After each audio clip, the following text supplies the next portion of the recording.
Good morning. Very happy to meet you. Namaste from India. And I would be very happy to uh, felicitate Maldives for the 60th Independence Day, which is coming up on 26th. And also, this also marks our 60th anniversary of the diplomatic relations between our two countries.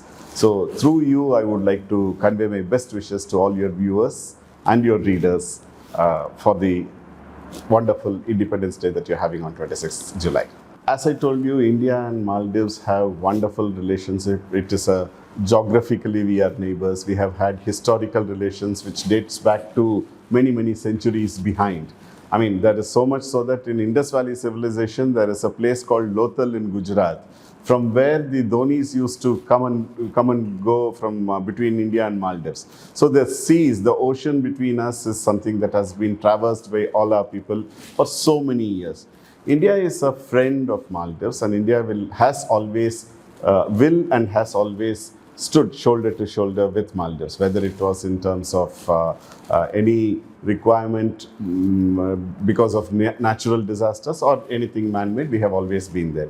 So we are democracies, and we understand democracy. There has been absolutely no let down or let up in with regard to our relationships, which is based on very solid foundation.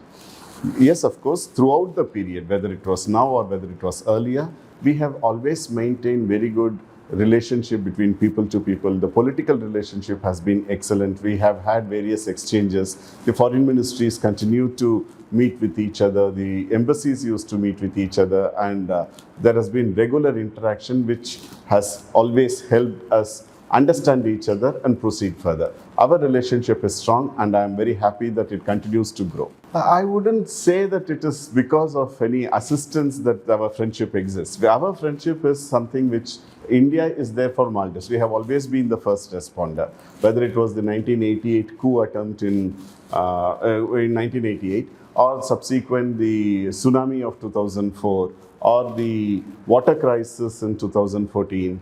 COVID, which happened subsequently. And during COVID, we were the only ones who had operated the bubble for tourist movement between our two countries. So, and whether it is the emergency financial assistance that we had extended. To date, it is quite a sum. I could say that from 2009 onwards, there are some T bonds that are existing continuously. We have not changed it.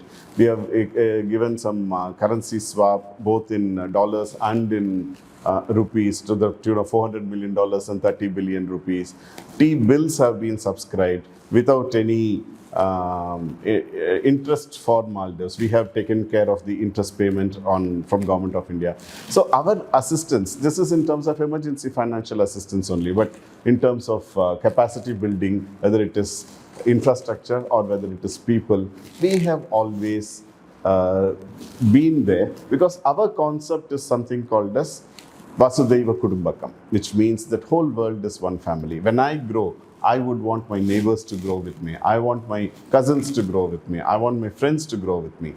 India is now today the fourth largest economy in the world, and it is growing at a very good speed of at least 6.5 to 7% per annum as per IMF and other things. The GDP growth is quite strong. At the same time, as part of the global south, we also want our friends, our neighbors to also grow along with us. So we are very happy to share our experiences, technology, and where needed, any direct assistance also. So the relationship is something which is very strong, which is based on solid facts and a solid relationship which has been there for centuries together. So I would not actually focus on a small period of time or any change in that. It is a regular relationship which has been nurtured by our leadership on both sides over a period of many decades, and India continues to be the friend of Maldives. During the COVID period, because of the bubble arrangement that was made between the two countries, India was the largest supplier at that point of time because nobody else was coming in. So we sustained the tourism sector in Maldives at that time also. Yes, subsequently there has been a dip, and other countries have actually overtaken India in terms of the number of tourists that they are sending.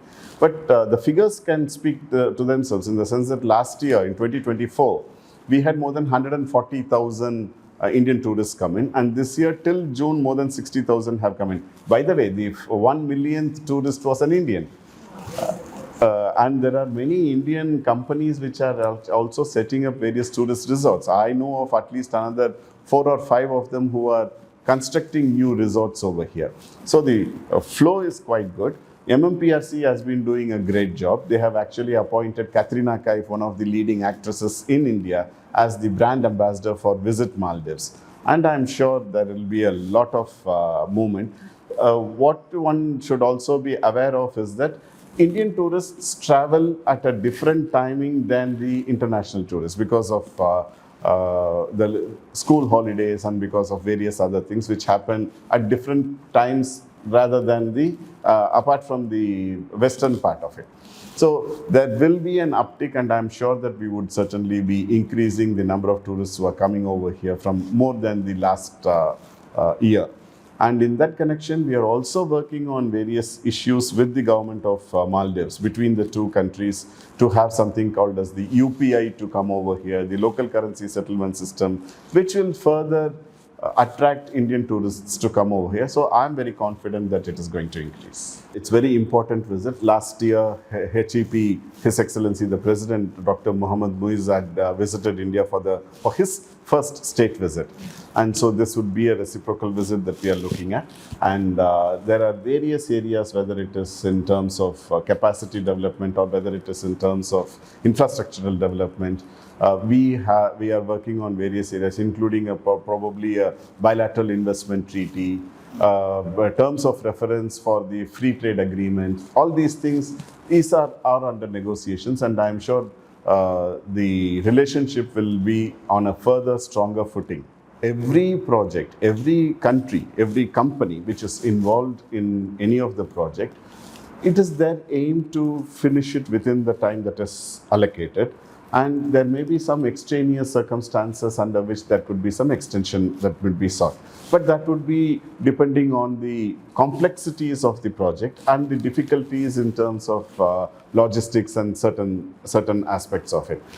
We are very confident that we will complete the projects, we will overcome the engineering difficulties, the complexities. For example, GNCP, you said.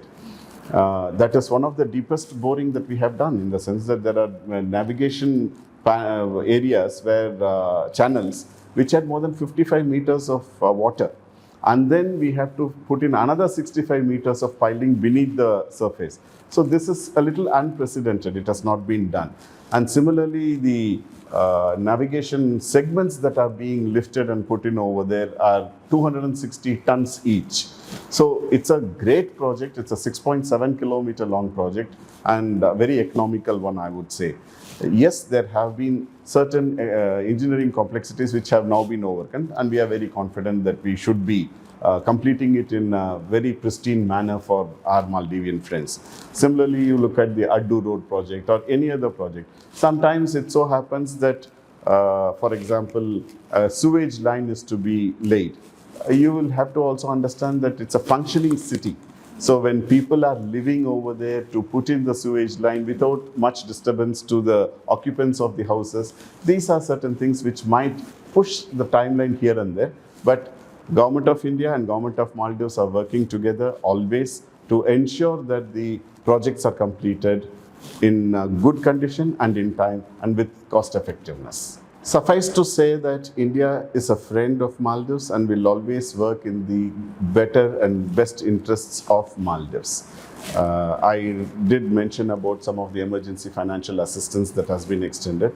We have even reduced the debt burden of Maldives by reducing the total amount that would be going out, debt servicing thing. We have reduced it from $51 million to $29 million by adjustment, in the sense that there was an X amount, only X minus amount was utilized. Instead of the whole X amount being your LOC, we reduced it to X, only the utilized portion, so on and so forth. So these are some of the areas in which we are very conscious of the fact that Maldives will have to have its economy in order, and we are there always as a friend to support. We are neighbors, we will be neighbors, and we are the ones who have been the occupants of Indian Ocean region for eons, centuries and millennia. So it is in our interest that we have we ensure the security of this region, we ensure the exploitation of the resources that are available in the region are done by both the countries equitably, and to ensure that the security and sovereignty of both our countries are intact. So it is very important for us to coordinate and cooperate. There are various areas in which we are working with Maldives in terms of collaboration to ensure that these aspects are occupy the primacy in the relationship and also help each other in maintaining Indian Ocean as an area that belongs to us.